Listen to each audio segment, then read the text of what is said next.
Amnesty International, c'est un mouvement international qui a été créé en 1961 pour de droits humains, de protection et de défense des droits humains. Et en fait, une des premières missions d'Amnesty International, c'est d'abord de mettre en lumière en fait, ces situations de violation. Et donc, la base du travail d'Amnesty, c'est la recherche. C'est la recherche sur le terrain, la rédaction de rapports prouvés, de rapports objectifs, parce que c'est ça qui compte. À partir de ça, en fait, à partir de cette première recherche, il va aussi y avoir tout un travail de plaidoyer auprès des décideurs politiques, auprès des entreprises aussi, ou auprès des personnes, tout simplement, pour leur montrer comment ils peuvent, quel est leur rôle, quelles sont leurs obligations, puis comment ils peuvent améliorer la situation. Il y a déjà cette première partie-là. Amnesty aussi fait beaucoup ce travail de sensibilisation, d'éducation aux droits humains, à tous les niveaux, que ce soit dans les écoles, les lycées, les facs, dans les villes, etc. Et pour aussi lancer et un peu multiplier notre travail de campagne. Donc voilà, un premier travail de recherche, un travail de plaidoyer politique, et puis un travail de sensibilisation, de campagne publique et de visibilité en fait, de montrer la situation et de montrer comment nous, on peut agir en fait. Ce qui est très intéressant dans le documentaire, c'est de voir comment les groupes aborigènes et la communauté de Broome se sont opposés à ce projet gazier. Et en fait, ça, on le voit dans d'autres pays, que ce soit au Guatemala, au Myanmar, en République démocratique du Congo, où en fait, il y a des grands projets, souvent miniers ou pétroliers, qui cherchent à s'installer dans des zones.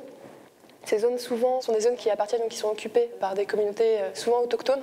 Ces entreprises arrivent, veulent lancer le projet minier. Et donc, alors que la population n'est pas consultée ou alors que la population s'oppose au projet, et bien en fait, elle est réprimée ou bien elle est ignorée et l'entreprise un peu passe en force. L'entreprise devrait consulter la population, vraiment mettre en place un vrai processus de codécision, de consultation avec les différentes parties, etc. Et ça, c'est vraiment quelque chose qui devrait être obligatoire. Et ce qu'on voit, c'est que vu que l'État n'est pas un peu proactif, ne recherche pas à vraiment protéger les droits de ces populations-là, et en fait, l'entreprise fait ce qu'elle veut, le gouvernement laisse faire. Et donc, va y avoir des expulsions forcées des populations, va y avoir de la pollution de la zone. C'est en ça que vraiment le documentaire sur la lutte de la communauté de Broome en Australie résonnait vraiment avec ce que dans d'autres pays on peut voir.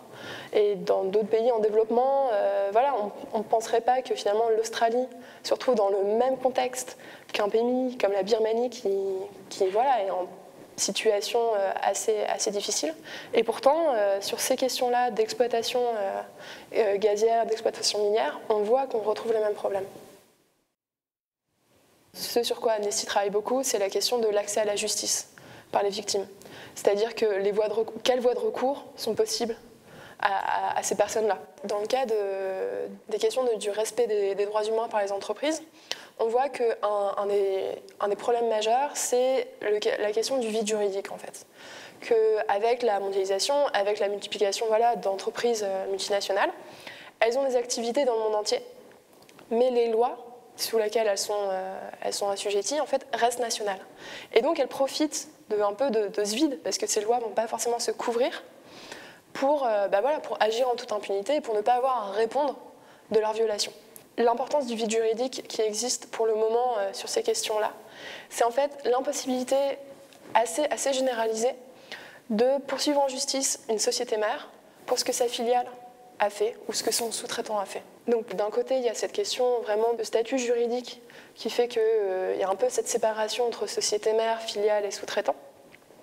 Mais aussi, en fait, souvent, ce sont des victimes, et ça, on le voit dans ton documentaire ou dans d'autres situations comme au Guatemala, c'est des populations autochtones ou très pauvres, donc des populations très marginalisées, qui ont beaucoup de difficultés à ne serait-ce qu'à accéder à un tribunal, parce que ça requiert quand même penser à poursuivre en justice, c'est quand même d'abord se dire qu'il y a un problème, que ce n'est pas normal, qu'on nous expulse, ce n'est pas normal qu'on nous tape dessus si on manifeste. Et déjà, ça c'est quelque chose de se dire ça. Ensuite, de réussir à engager un avocat, à réussir à poursuivre en justice, à avoir un tribunal qui accepte de juger le cas. Donc déjà, atteindre tout ça, C'est extrêmement difficile. Et c'est en ça que sur ces questions de respect des droits de l'homme par les entreprises, c'est vraiment un des points les plus emblématiques. De voir que peu importe ce que l'entreprise fait, presque, le climat d'impunité est tel que pour les victimes, ce sera vraiment extrêmement difficile d'obtenir des dédommagements, réparations, ou ne serait-ce que d'obtenir que l'entreprise admette et que le gouvernement admette que oui, il y a eu faute et que oui, il faudra la réparer et il faudra dédommager les personnes.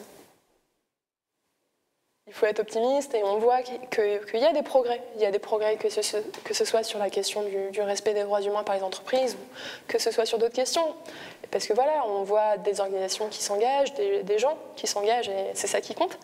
Et donc, d'abord, moi je pense que ce qui est le plus important, c'est tout simplement de s'informer, de réfléchir à cette entreprise, où est-ce qu'elle est basée, qu'est-ce qu'elle fait. La première chose, c'est de s'informer. Ensuite, il y a aussi de s'engager au sein de certaines organisations qui travaillent sur ces questions et puis aussi d'interpeller finalement les décideurs politiques, d'interpeller ces dirigeants d'entreprises qui sont responsables. Parce que là, on parle du respect des droits humains par les entreprises, mais si les entreprises, dans beaucoup de cas, sont laissées un peu comme ça, où elles peuvent faire trop souvent ce qui les arrange, c'est aussi parce que les lois des États sont trop faibles ou sont trop arrangeantes. Et donc nous, ce qu'on peut faire aussi, c'est demander à nos députés, demander à notre gouvernement de mettre en place des cadres plus stricts pour que nos entreprises françaises, européennes, qui agissent, qui ont un impact dans le monde entier, soient tenues à des standards plus stricts et à des standards obligatoires. Et ça, ce serait vraiment une grande avancée en termes de prévention, mais aussi en termes d'accès à la justice.